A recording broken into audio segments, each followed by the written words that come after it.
high blood pressure. Right. Over high blood pressure. And then when after the surgery, I got back to the house, and then my heart quit. Neighbor got me going. Then they took me to the hospital, and I don't remember any of this. This was all just what I was told. Right.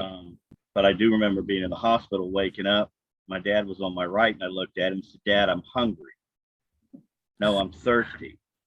"No, I'm gonna be sick." I looked to my left, and my daughter was there, and that's all I remember. She said my eyes rolled back, my head went white, and it went flatlined again. And then the nurses all came running in and grabbing everything, and I came back too. But there's like a 2 or 3 week period there that I have no memory of at all. Wow. Of course, I also don't have any memory of my childhood since before Alaska, which I was around 6. Did that occur at the same time after you went through all of this? No, I've never had a memory of my childhood. Okay. So I have memories of Alaska and the trip and stuff. And then I got a blank period. And then I've got pretty much from my 4th grade into 4th grade up. I remember there's a time period I have no thing. And counselors and psychologists wanted me to go to all this garbage about trying to figure it out what it was. And I said, look, there's a reason my brain said, no, I don't want to relive it. Yeah, probably so. Yeah, but there's really no reason. I mean, I had a good child, my family. I mean, it was all supported. So, but there's just something there, and it's like I don't really care because that's the past, and it ain't gonna change the future. So, You know, my husband's uncle has whole chunks blacked out, and their childhood wasn't that great. And he's like, I don't really care. Like, I don't, whatever, the same reason as you. Don't need to know, don't care, whatever. Better that I don't remember. So, you know, I mean, I get it if there's someone mental, have issues and stuff like that, trying to figure out the problem to help them. But I mean, I'm just an asshole. What can I say? It ain't going to change. There's always hope, Michael. No, I gave up on that 30 years ago. Now it's just like, you know what? Put up with me or kick me out. And that actually turns out reverse. I either put up with you or kick you out, but that's beside the point. Y'all crack me up. Good morning, everybody. Let me see how my day goes today, and I'll give you a call this afternoon, okay? Probably a good idea. All righty. Good morning, everybody. How are you all? Alive and kicking? Yes, you are. Let's get going. It's a few minutes after. Today, I wanted to talk about, first off, it is Friday, so I was like, woohoo! But today I want to talk about the reports and the stories that they tell, because I had another interesting person on our team in San Antonio or Houston, one or the other, anyway, or Dallas, anyway, somewhere in Texas on this side. And I had him run the trends report, and we saw some really interesting stuff. And so we kind of went through the stories and what that means and all that kind of good stuff. But it got me thinking again about the reports that I ran when I did listings. And I thought what I'd do is I kind of go over those. And then I thought we'd go over some different scenarios that are popping up in Trends Report, and then have you guys kind of talk through the stories that you would be telling your clients if that's the Trends Reports that you pull in your area. And we'll go through what Trends Reports are. So who here uses the numbers in the reports and their MLS, not CMA and RPR and all those things, which are cool tools, and they're really, really pretty. I mean, actually going to the MLS and pulling the reports and numbers and using that in your listing appointments or to contact your clients. Bree does, okay? I can't say I do a lot, but I've tried to fiddle with it. I'm trying to fiddle with it right now. So that's timely, eh? Time. Yeah. Katie, numbers. I'm sorry, Kathy. I interrupted. Sorry, go. Okay, Katie, you use numbers and reports and stuff when you're for listings or for reasons to call your clients? I've tried. I haven't been super successful, but I was going to, actually, it's very timely because I have this house that I just listed for rent, and I wanted to go in and see what kind of activity I've gotten to see what I need to do to boost it. because it's been quiet, and so I want to look at it and see what's going on. Today is it's been on a week, and I thought it would have gone just boom. So I want to look at the reports. I did go in and look yesterday, and I saw some price reductions, but I still pulled comps, and our pricing was still kind of right in the middle. So I thought we were okay, but I don't know. That's on my mind today too. So good talk. Cool timing. Michael, I saw you shaking your head no back when I could see you. So why do you think you're getting price reductions? Interest rates. Really? On a rental, I don't know. I know what I think, but you guys go. Well, it still affects everybody in terms of the interest rates, the whole economy, that, you know, price indexes and stuff like that affects everything. They may not be able to afford the rent anymore. They got to move in with their parents or whatever. Well, no, my question is, seeing Yeah. rate decreases, why are you seeing the prices drop? Because they're not driving traffic. They're not getting offers Why do you think that is? because it's priced too high. I don't know. Thank you. It was priced too high to start with. That's my opinion. Take it Okay. what you want.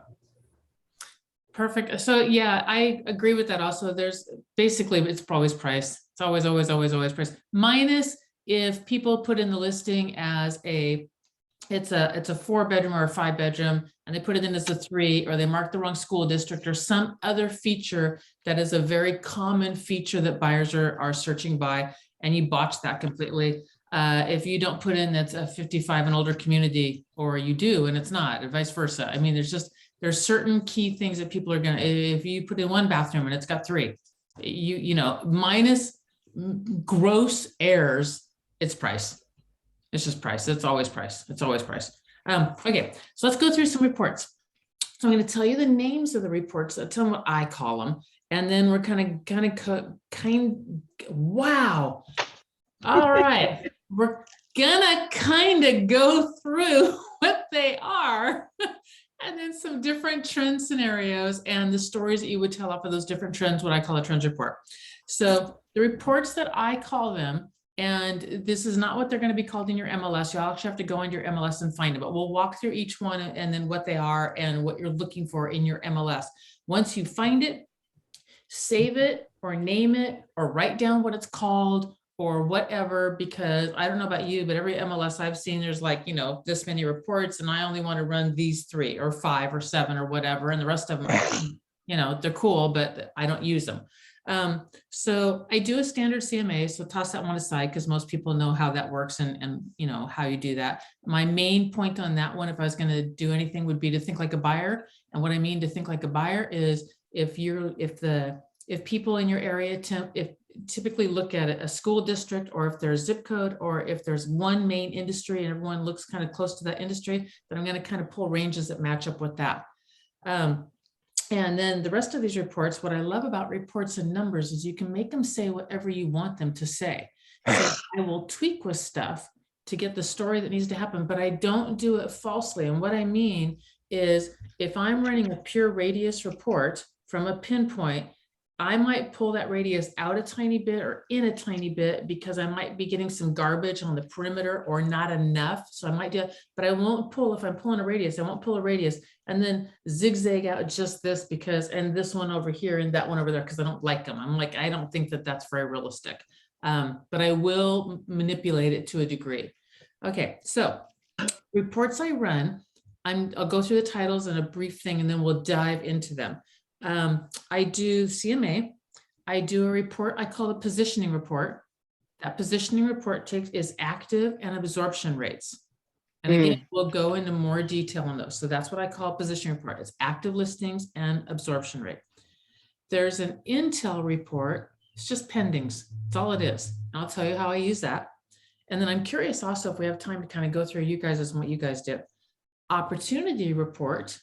That tells me about flipping in the area, what kind of opportunities. Also lets me know If I walk into a house and it's very dated, so I'll pull opportunity reports in older neighborhoods all day long. And then I know automatically what what we can get for the upgrades. And then I pull a trends report. A trends report is just 3 months of everything that's sold. And then we're looking at a couple of key factors. So let's go from positioning. Positioning report. I pull a list of every single thing that's active, and I also pull absorption rates. Active is that's an easy one. You just pull everything that's active. Absorption rates looks like this. You pull a raw list of every single thing that is sold in that area in the past year, and you sort it out by date. And once you have it sorted out by date, you're looking again for that single line of, 123 Main Street, 456, 789, 123 B Street or whatever, just a raw straight list sorted out by date. And then I'll draw lines across the report to separate out January, February, March, April, May. And then I just write down the number next to it, 2 sold in January, 3 in February, 5 in March, 8 in May, 10 in June, 3 in, 7 in July, whatever it is. I just write down the numbers. And the way that works is that you can tell how many houses are selling per month in any given area. So for instance, and then the talk around that goes, this is going to get more and more important as the market continues to shift. And in some areas we're seeing it, we're really seeing it. And the talk around that goes between positioning and the absorption rate is I want you to list your house at 350. You want to list your house at 400. And I'm telling you right now that there are 7 houses that sell in your neighborhood every single month in May. And you're going to be number 8. Which means if you list at 400, I need you to think like a buyer seller. All you're doing is selling your neighbor's house. So that's the talk around that one. And that's why I run that report, that absorption rate. Again, it's just a raw list of every single thing, single line that sold, sorted out by date, and then how many houses sell per month. And then active tells me how many houses we currently have listed and what their price points are. And then I line up those two because we're in May and we're in June. We'll use June. We're in June. There are currently 8 houses listed. 8 sell, traditionally 8 sell every single month. You're going to be number 9 or whatever the numbers are showing you. And then also it's a price war and a beauty contest is another script that I used to use. So Mr. Seller, it is a price war and a beauty contest. And I need you to think like a buyer right now. You're probably doing that already. You can go into your buyer script of how they're actually searching for properties. So that means that I need to be the sweetest price and the prettiest picture because your first showing is online. That's your first showing. Your first showing is not when they walk in the door. Your first showing is online.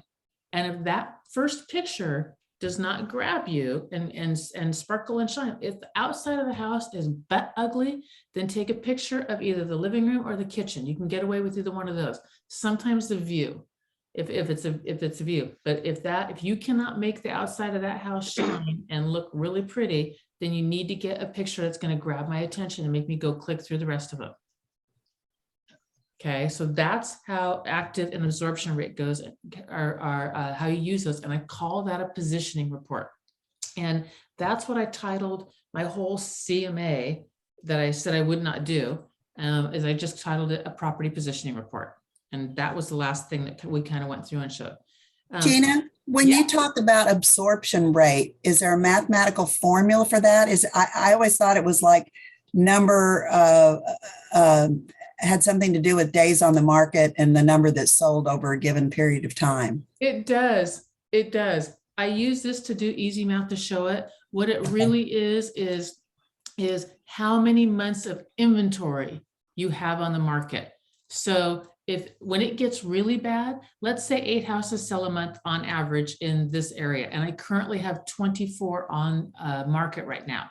That means I have 3 months of absorption. Okay. Okay, so that's where that's going to come in. And you're right, that's exactly what it is. It's how many active listings you have, and then how many sell per month in your area. And you can throw in days on market, start to play into that. You can really start, when you start to see days on market climb up, you're really going to see absorption rates, and you're really going to see these things come into play as the market starts to shift. Okay, Intel report. All an Intel report is pendings. That's all it is. I use it for my own intel. And what I do with that is I contact the other agents on the other side and I get any information I can. That's all I do with it. They're not, in most states, they're not required to tell you anything. Read your contract, because in California, they absolutely can. And it's a shock all the time when I would call the California agents. They're like, I can't tell you that. And I'm like, actually, if you read the contract, the listing agreement, I don't remember what it was. It's like 917, 9.17a or whatever it was. I don't remember, but whatever it was, I'm like, if you read right here, you absolutely can't. Unless your seller tells you you can't, you absolutely can't. If you think it's going to help your seller, you can share all day long. So that's what an intel report is. You'll find in chatty agent, awesome. That's all I'm looking for. I'm looking for the chatty agents. I'm looking for, were there multiple offers? Did you get a lot of traffic? Mostly I'm looking for were there multiple offers and kind of what was going on with that. So that's my intel report. What's the time frame on that one that you run? That's pendings. So I know. So I'm sorry. No, you're fine. Because the reason I asked that is because you can run them for longer time periods. So, but I wasn't thinking logically either way. Thanks. Doesn't matter. You're welcome. Yep, current pendings. My next one, opportunity report. Opportunity report is just looking again at a raw list of every single thing that sold in that area in the past year, but sort, again, single line, but sort this one by address. And then you can easily scan through once you do that, and you can see the two addresses that match up exactly the same. 123 Main Street sold, and then 123 Main Street sold 3 months later. And once you find those, then you can go back to the MLS and you can go look at the before and after pictures. And 90% of the time, they will tell you what they did in the actual listing itself. Brand new hardwood floors, brand new water heater, brand new roof, brand new, new paint, new this, new that, new windows, whatever, blah, blah, blah. And you can look at the pricing and it will give you a really good idea of what upgrades will do. It'll give you exact idea of what upgrades will do in that neighborhood specifically. So it just gets you what your flips are. There's multiple ways that you can use these, by the way. You could use that to build your booklet and send that out to people. You could use it for the conversation around Mr. Seller. You got 3 options here, which they usually have anyway. Option 1, we sell it as is. We run, 70 cents on the dollar and we put it out there. You don't do anything. Someone's going to buy the house immediately for cash and we pack up and you're out of here. That's pretty much all you do. But you can do for option 2, where we sell it, we do a staging of your own stuff where we just clean it up really well. We, make it kind of shine a little bit and we clear out some of the garbage out of here and we list it that way and you'll get X amount on the dollar. Or if you wanted to go for top dollar and you wanted to do the upgrades, this is what's going on in your neighborhood. So it gives you an idea for that. Does that all make sense on opportunity reports? Yes. All right. Trends, my very favorite. Trends report. You're pulling, it's a 3-month report, 3 separate reports. You're again going to that raw list of single line, and you're looking specifically for the report that will give you the averages of these numbers. Days on market, list price, sales price or close price, depending upon how you word it in your MLS, and list price over sales price ratio. If they don't give you that number, it's just a simple calculation of dividing one into the other. If the house was listed at 100 and it sold for 115, that's 115%. That's what your ratio is going to show. If you do the math the other direction, if you divide list price into sales price, and that's the wrong way to go, I can never remember which direction it is, divide one into the other though, and your number comes up at like 88 or something like that, then you know you did it wrong, flip it. So you're looking for that percentage that goes the right direction. So the first report, you're going to pull that area and you're going to run that report, that single line, for 0 to 30 days. And then you're going to run the same, don't filter bedrooms, bathrooms, square footage, or anything like that. By the way, on none of these, on the intel report, the opportunity report, the positioning report, none of them you are filtering bedrooms, bathrooms, square footage, none of them. The only one that you do that where you really hone it into the property is the actual CMA. Everything else is just what's going on in the neighborhood. And when you're presenting it, when I was ready to present all this, I sat down with them and once we got through the listing portion with all their questions and everything on handling listings, I said my segue into pricing conversation. So it's bond, find out what their issues are, segue into pricing, segue into paperwork. That segue into pricing look like this. Are you ready to see what's going on in your neighborhood? Yes. And then we brought it out. And then the CMA, are you ready to see what's actually going on with your property? And that's how I honed it in from sort of a 10,000 square foot view, an airplane view, all the way down to their properties. Trends. Don't filter by bedroom, bathroom, square footage, nothing. Every single thing that's sold, single line, the report that gives you the average days on market, average list price, average sales price, average list price over sales price ratio from 0 to 30 days. Once that's printed, do the same exact report, but just change the date range to 31 to 60. Run that report, and then go back in and just change the date range to 61 to 90, and then run that report. And All then for the same area? all the same exact area, every single thing the exact same. And then we get to tell our story. And our story is going to come out of all these things. These give you all the opportunities to tell the story and educate people in a way that other people are not educating them at all. Nobody's educating them. So we just pulled this in San Antonio, Houston, Dallas, wherever the heck it was. I cannot remember wherever Ed lives. This is where we pulled it. And when we pulled it, the list price was pretty much the same. It was running right around 350. And it was the same consistently for the past 3 months. It's been the same. The list price to sales price ratio has come up a little bit, but the days on market has really come up. And you can almost see the days on market lining up. Well, you can actually lining up exactly with the interest rate hike. That first one that happened, I think it was May, that first one that happened that got people cooled down and freaking out a little bit. So if you saw a trends report where the list price was staying the same, but the days on market went up significantly, and I mean significantly, they went from like 15 to 36, something like that. Okay, that's a significant chunk. Now, if you normally saw on a CMA, if you pull that, you'll see, and you saw 36 days on market, and it was a normal market, not this hot 3-day thing that we've been seeing, but a normal a normal market, you would think 36 days is hot because the supposedly a 6 months of days on market is supposedly average. But if we ever really saw that, I think we would think we were in a huge recession. I think 3 months is probably more accurate, by far more accurate. 3 months is probably a good neutral market. And what I mean by that, it's not a seller's market, it's not a buyer's market. It's very rare to actually have a neutral market. It might pass through it and it'll start to flip the other direction. Usually markets are one way or the other. Okay. But if you just ran a straight CMA and saw 36 days on market, you would go, market's still really good and really hot. But if you see this trends report and you know that it was 14 and now it's 36 just 2 months later, what is the story you would tell your buyers and your sellers?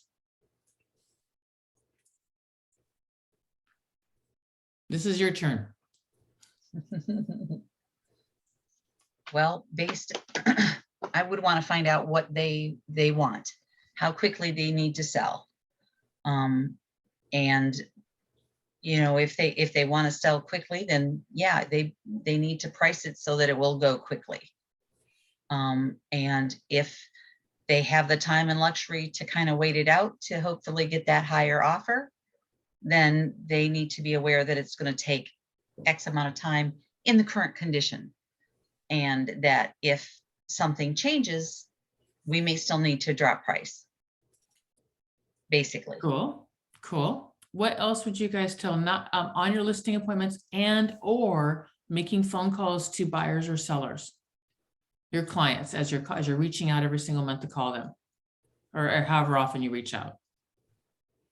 What would be your story if you saw days on market climbing significantly over the past 3 months, but list price looking pretty flatline?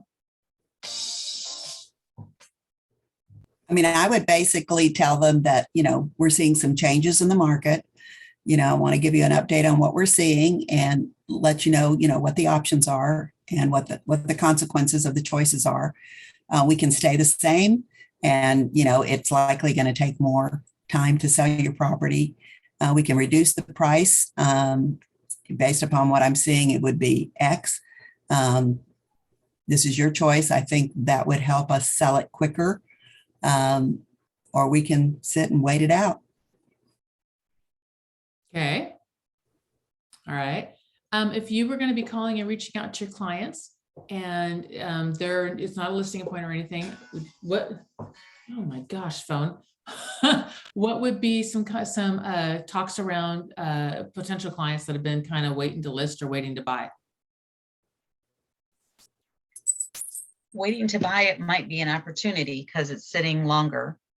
So they may be able to, offer a lower price to get it to go quicker. That may help. I guess always, to me, it always depends on what the goals are for the party, whether it's a buyer or a seller. Mm-hmm. So that's kind of what I would go at. Hey, the days on market are getting longer. It might be a good opportunity to, get a home at a little bit less price than what they're asking for now, instead of having to put escalation things in there, which may be beneficial. Yep. Love it. If I had a buyer right now today, I would be who had been out looking, especially one that had gotten tired or, worn out a little bit. I would be contacting all of them up and going, look, I have information out there. We need to be out there making offers. I'll bet you people are going to start wanting to bargain because sellers are let me show you what it is that I have. I want to sit down with you. Sellers right now are used to everything going in a week, and it's not. So they're probably getting a little panicked, a little desperate. Let's get out there and make some offers. And for my sellers or anybody who's been waiting, if I saw 36 days on the market and it was 14, 28, 36, and I saw some combination thereof, I would be having a serious chat with my sellers about, you want to come in at 350? I don't know if we can come in at 350. I'm thinking what we might want to do is come in at 325. And here's why. Because houses are sitting, we're seeing a steep uptick, and that does not pose well for us. And unless we want to, unless you have a couple of months and you're cool with sitting, but we really don't want your house stale. I'd rather in that particular scenario, in that area, I would come in under market. I really would, because I'm seeing that climb. Mr. Seller, I know you've been thinking about selling, but you kind of been on the fence. We need to get your house in the market now, like right now. Like we have the signs right now, but the prices are still holding. I don't know how long they're going to hold. Those days on market come up much more, and they're not going to hold. You need to list now. So that would be my talk around that one. If you're seeing, let's see, if you're seeing your list price come down a little bit, let me see what other scenarios have I seen. Nellie, what did we see when we pulled yours? Do you remember?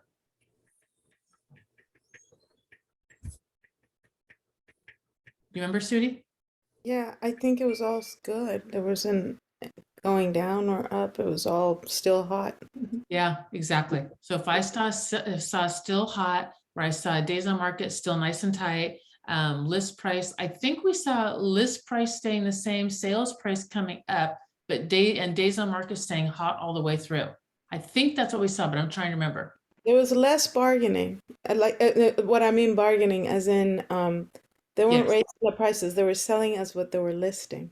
That's right. That's what it was. Days on market were staying the same. List price had come down. Sales price had stayed the same.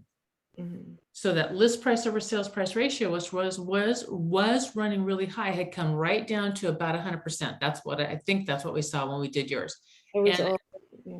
yeah. So in that scenario, we can't do the equity run up. I know people have been doing the equity run up. I know that people are pricing at the top of the market. I'm telling you, you need to price dead on in the market right now, dead flat out on.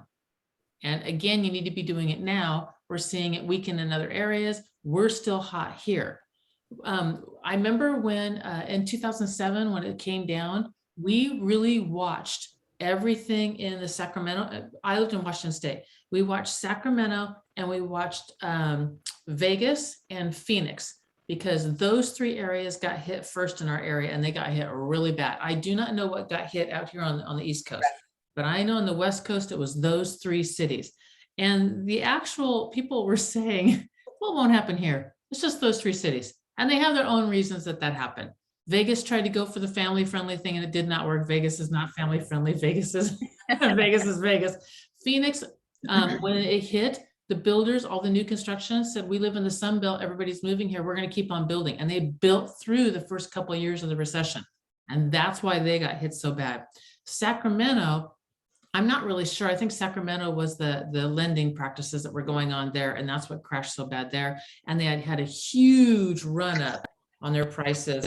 And Sacramento was it was a sleepy little area. You know what I mean? That had a huge run up. And so when they crashed really hard. But everybody else said it's not going to happen here. It will. It just is going to take longer in some places to hit. That's it.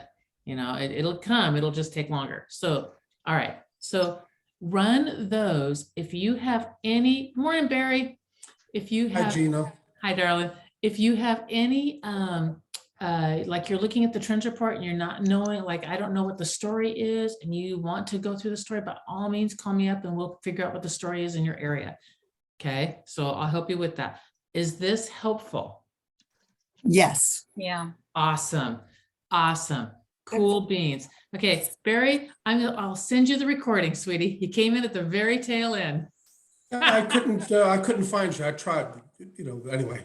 I'll send you the recording. It was all on reporting, different reports, running different reports for listing appointments.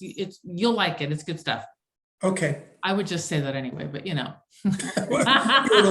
You're a little opinionated though. Just a little. I wrote the book on humble, just to let you know.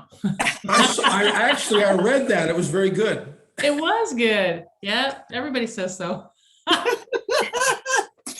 All right, you guys, have an amazing week and weekend. I'll get you guys out this recording. I know that she's not quite ready to get everything else out or up, but I'll make sure this one goes out to all y'all. So have a great weekend.